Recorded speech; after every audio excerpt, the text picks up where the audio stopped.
you have a big interview coming up and you really want to get that dream job you've always wanted. You want to do everything you can to impress these people that you want to work with.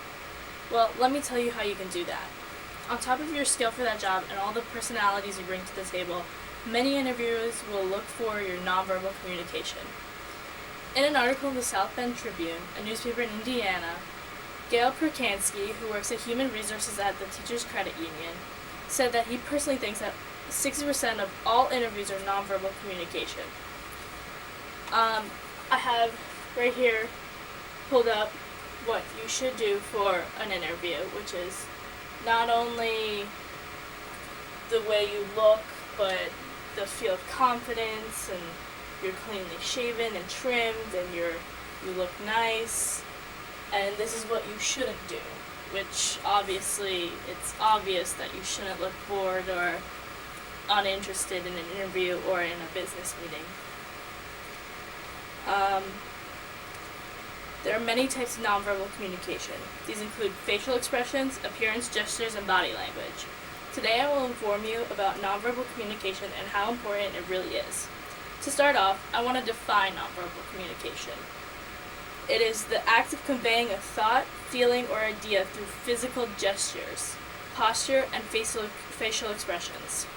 At St. Andrews University, Dr. Charles Tidwell defines it as follows. It includes, but is not only limited to touch, glance, eye contact, volume, vocal nuance, proximity, gestures, facial expressions, intonation, dress, posture, smell, word choice, and syntax and sounds.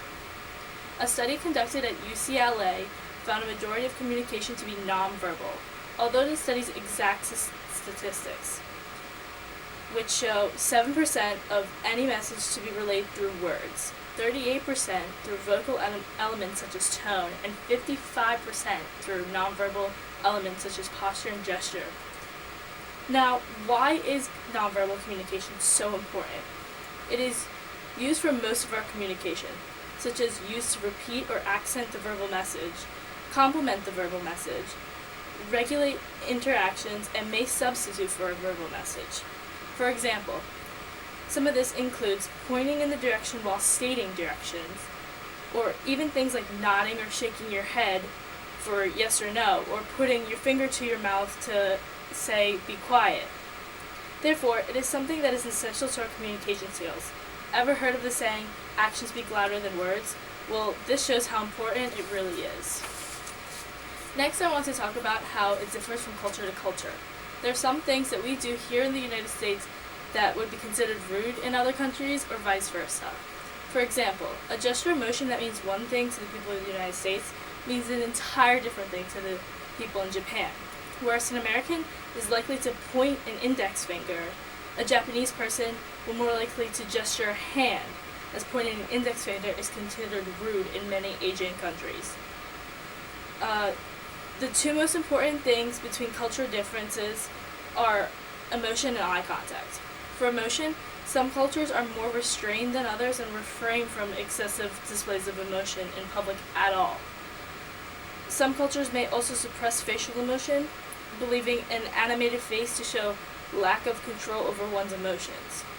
As for eye contact, for us, direct eye contact is generally considered to be a sign of trustworthiness and interest in the individual's words. However, in some instances, a prolonged gaze may be considered to be a sign of sexual interest or attraction.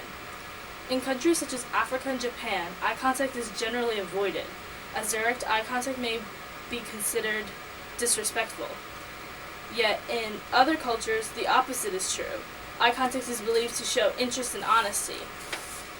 In today's society, nonverbal communication is used for almost everything.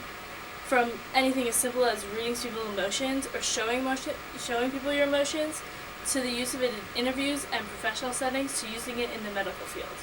In therapy, a counselor who is attuned to a person's nonverbal communication, while also taking in the words actually spoken by the person, might be more easily able to recognize when a person's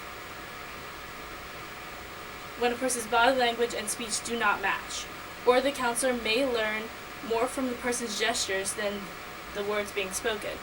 These kind of cues help the counselor and the person in therapy identify and access deeper emotions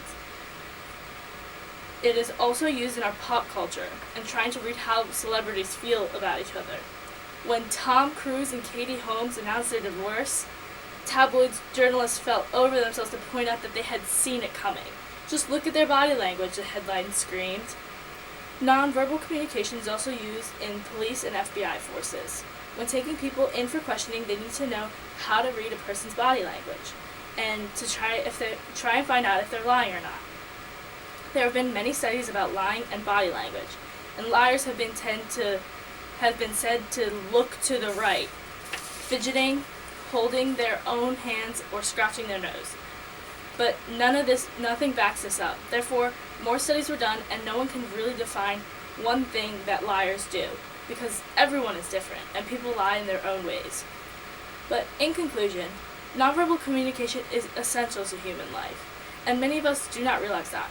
Therefore, in that next interview, make sure that your body language and facial expressions show you're interested, because now you know what that interviewer is looking for.